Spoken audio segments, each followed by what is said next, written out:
Hello, hello, hello. Let's go beyond plus ultra with more Boku no Hero Academia.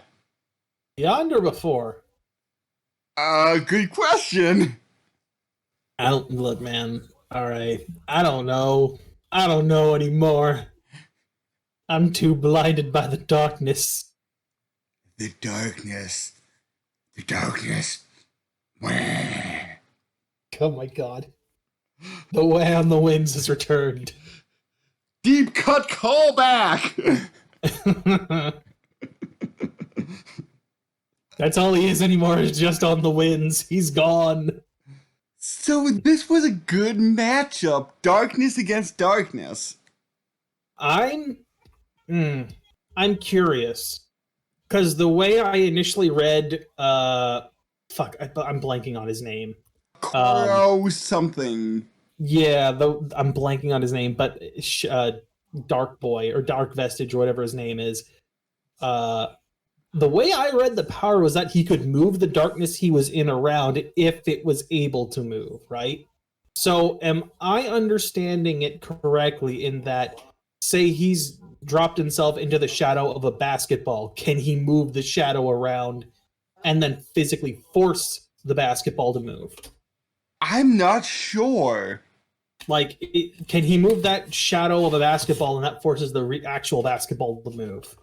Or am I misreading it and thinking, oh, it's he can move the darkness like we see it traveling along the shadow, right? Is it the fact that he can move that part of it? I think it's that. Okay, because there's not really an example here where he could move a shadow that already exists that's there. Because literally this entire area is nothing but like massive pipes, and that shit's all connected. He wouldn't be able to move that with the idea I had anyway. Hmm. But I would be curious if that's not something he manages to do at some point. Force a movable object shadow to move and thus move the object itself. I am trying to look him up and see what black does. Hmm. They can move through the darkness freely. Uh-huh. That's Uh, clear. oh. Objects that are naturally mobile can be forced to move Ah, so I did read it right. if the user assimilates into them. So could he move a car? I would say in time, he might not be strong enough currently to move an entire car, but probably a basketball is no But the problem. but the idea is there. Like it does seem like a feasible thing. It's just a matter of training. Potentially, because cars are pretty damn heavy. Hey, look, man, you're just moving the shadow. Right, but Like we don't know what it would actually take or whether weight applies in this case. fair point. I do like what he did here, where he like walks up to Tsukuyomi here and is just like, "Hey, you and I have a destiny. Oh yeah, you and me, buddy. Darkness." And it's literally just a bait and switch to just be like, "Nah, fuck you. The seeds have been planted. You think I'm Yes, after you? Fuck off. I want the belly button laser boy. He's mine." because he has light, and light is the opposite of darkness. Ah, but some might say the brightest light is found beyond the darkness. I do not get that reference. It's not a reference, at least not as far as I'm aware. Oh. I'm stealing it from somewhere and I don't know where. Or if it's just an old saying or something. I don't know. It's pulled out of my ass. Oh god. Yeah, no, I love that bait and switch and the idea of emotionally manipulating someone from the start. That's always a cool one. If these battles weren't going to go as quickly as they seem to be going, I would love for that to sit there and pay off later. Because it does feel like these battles are going to be like 2, maybe 3 episodes per. And who's the guy with the manga for a face? I want to know what his quirk is. Wait. Is it like Echoes, where he makes a manga panel like sound effects and it activates the actual effect? His name is actually Manga Fukudashi. I really want it to be Echoes' ability. His I want it to just be Echoes. no. I will not look at it any further because I'm sure it will come up next week. But Oh, for sure. Or it could be like the part 7 one. There's a stand in part 7 where literally it creates the sound effect, like the kanji or the sound effect, right? And then it actually creates the thing. Like if it's the crackle of fire, for instance, if somebody hears that, something has lit on fire, like themselves or something near them. Like it takes the idea of Echoes and just takes it a step further. It's not you're applying this to this. It's quite literally, no, it is outright happening now. you know, this is the 3rd episode in a row we have a JoJo segue. Look, man, all right, we're going to keep making it happen. Also, Dark Shadow's just a stand, all right? We can't avoid it in this one at all. Right. Speaking of which, the fact that Dark Shadow can literally be possessed is interesting. Yeah. I wonder what would have happened if it would have gone berserk. Could Dark Boy here control it still? Or would it eject him at that point? Well, huh. Also, new ability, Dark Fallen Angel, the most edgy sounding thing yet. Yes. I was expecting just like Sephiroth to drop from the sky at that point. Well, my thought is that since it technically is a part of Tsukuyomi, he could bring it back anytime he wants, even if Dark Shadow would start to go berserk. He could. He can't though. Like he was kind of showed that in the training arc. When Dark Shadow goes berserk, he can't. Like it's difficult, extremely difficult to recall him. Oh. That's why I'm curious if this guy would be able to control him even in that state, or not. But if Shadow Boy is the one manipulating Dark Shadow in order to go berserk. Well, see, that's the point, right? My thought was let's make him like if he knows Tsukuyomi's ability well enough, right? It's that Dark Shadow gets stronger the more darkness there is, right? The darker the surroundings. If he would want to possess it, wouldn't he want to like drive it into the shadows to make it stronger to take on everyone else again?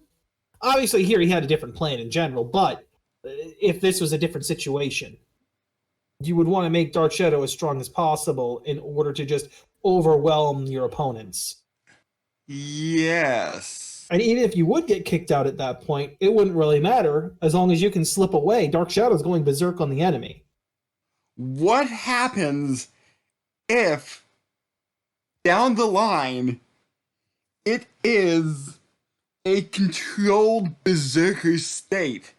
So he like sends out Dark Shadow berserk, but 95% berserk, just enough that he can control Dark Shadow. I mean, that's kind of Tsukuyomi's problem, though. It's finding that fine line of balance between how strong can he make it while still controlling it. Do you think he will achieve that line? I feel like the answer to this is no. Because that would kind of be like saying, well, you think Superman's going to get over his kryptonite weakness? Because at that point, Superman's just invincible. Nothing happens. He's forever. He'll never go away. He'll never die. There's no consequence. He will literally always exist and never go away.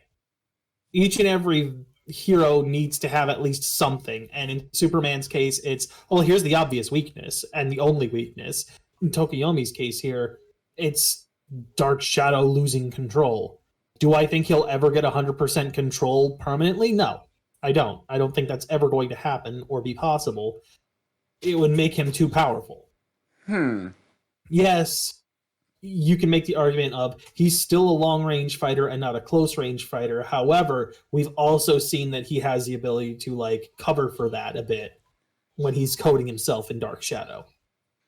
Which he does with Black Fallen Angel to make himself fly.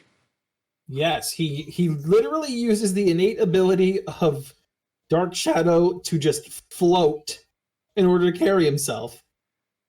Which is kind of awesome. It's kind of like really, really dumb. It's like, I love the idea, but it's so stupid.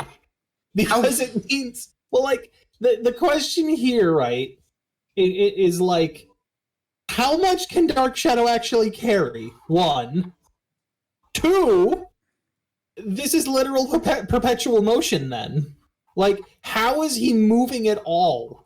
Because before you could make the argument of, oh, Dark Shadow's just pushing off and away from Tsukuyomi to make his movements, right? And then the rest of it's kind of like a slithering snake. But his thrust forward is pushing away from Tsukuyomi. How is he pushing himself forward? Like, where is his motion coming from? The wings? But they're not wings! He's literally just wrapped his arms around Tsukuyomi and that's it. Those aren't wings. Like, it's such a stupid... I love it, but it's a stupid idea because the second you start thinking about it, it's like, how does that work? Suspension of disbelief. I know. That's why I like poking holes in it. Like I said, I love it. It's very stupid. Like, I was expecting him to somehow change the shape of Dark Shadow. That's what I was expecting when I heard the name. And his backstory with Hawks is kind of interesting. Oh yeah, the fact that, like, Hawks is just like, fuck you, just tell me the things I want to hear. And then it's like, oh, you're actually going to show a little potential? All right, I'll indulge. Is Hawks' catchphrase 20%? It is for this episode, at least. I don't remember him saying it prior. Yeah, me neither. Like, what is it? 20% because we're birds of a feather. 50% because I wanted to know what the fuck went down and you're going to tell me. And then 30% you're wasting your potential. And now that you're actually showing me some of that potential, I'm going to fly you up here, and then I'm going to assume he pulled a Piccolo and just left him up there to figure it out himself. How the fuck you getting down? I don't know. Figure it out. You're a bird. You can do it. And I liked in the beginning of the episode where they were all coming up with plans, and Bakugo was just like, no, I'm the best. I just explode everything. I kind of feel like, based on the dialogue there from him, like the second time we come back to him, I feel like he was shouting a plan at them and saying that that's what they're doing. Oh, okay. Like, they were not allowed to come in and say shit about it. This is my plan. This is my plan. We're doing it this way. I'm the best. Bakugo is just so angry all the time. Here's the fun part, right? The interesting part is the fact that, like, they could literally just be like, all right, we all know what Bakugo's going to do, right? Right. Here's the plan for the rest of us while he does that and he's the big distraction. Because he's just going to throw explosions everywhere. I would just love it if in another anime, Bakugo's voice actor is like the most reserved person.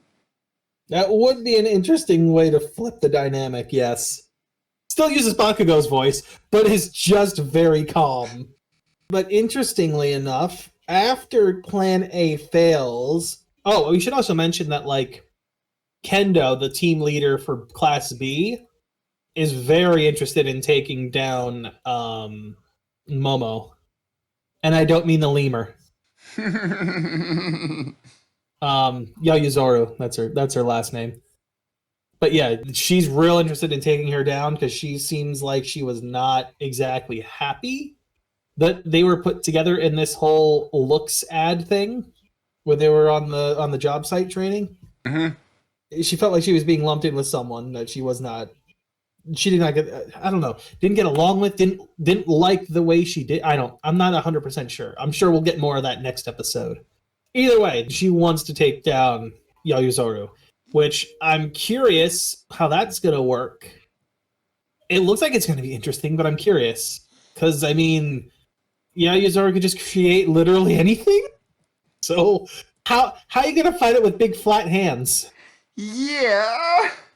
And Mushroom Girl. She looks adorable.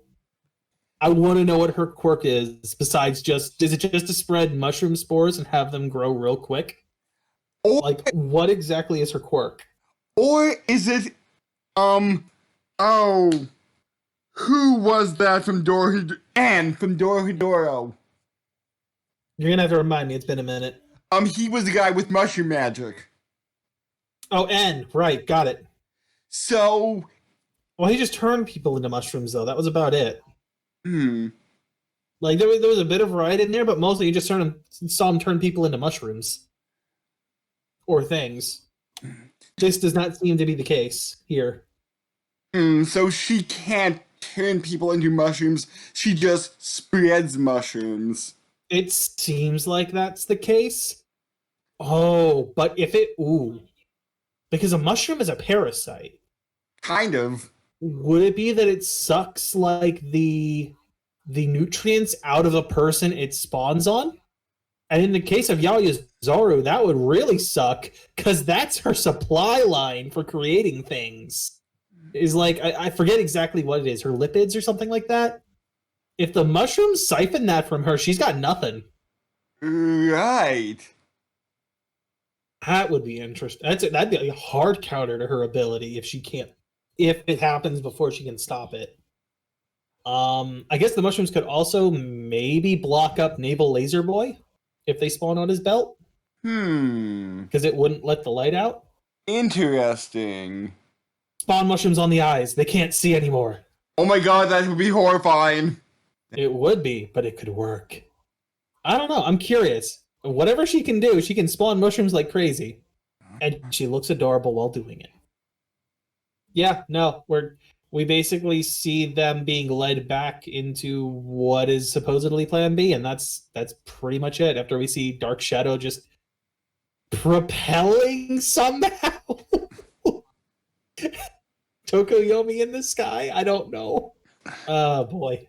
I'm just wondering, like, if never mind. If Dark Shadow would have wings, that would be plausible, but he doesn't. No, he doesn't. That's why I said I was expecting him to change shape.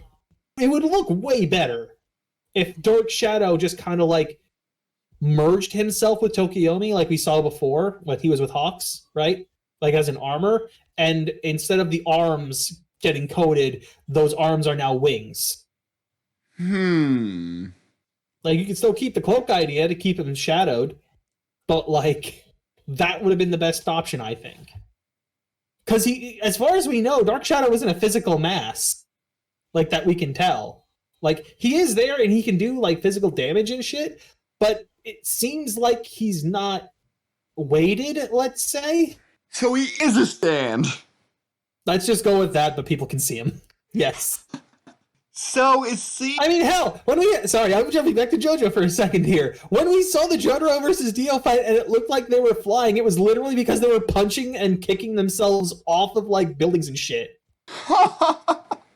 Like, they weren't flying. They were specifically not flying. It seems that next episode will deal primarily with Mushroom Girl and not so much with Manga Guy. We didn't see anything involving him, and I'm wondering if that's on purpose to be a shock for the next episode. Because we do see Kendo fighting against Yaoyorozu. Like, she spawns a shield while she's slamming it with her fists.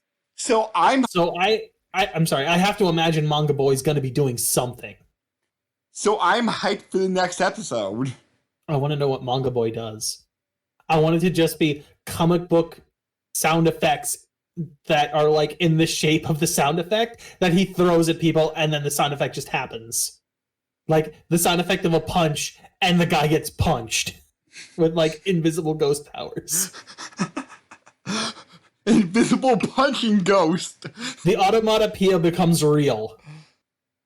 It's not applied to anything. It literally starts to exist. Interesting thought. I won't say you're wrong, but I'm going to mostly agree with you on how it works because that does sound the most plausible. Be the most interesting. It's either that or we pull a One Piece and this is a character that can literally draw things into existence. Or maybe that's a SpongeBob thing? Because we had fucking Stencil Bob or whatever his name was. Doodle Bob. We had Doodle Bob. Wait. Since he's a comic book, what if he says the onomatopoeia and it happens? That could be. Huh. It could be a verbal version of it, sure. But I guess we'll find out next week on the next episode of Boku no Hero Academia. I like this. It's a very nice setup. I'm curious for the main battle in the next episode. So, be sure to check out everything else from us. And, catch everybody next week. Later.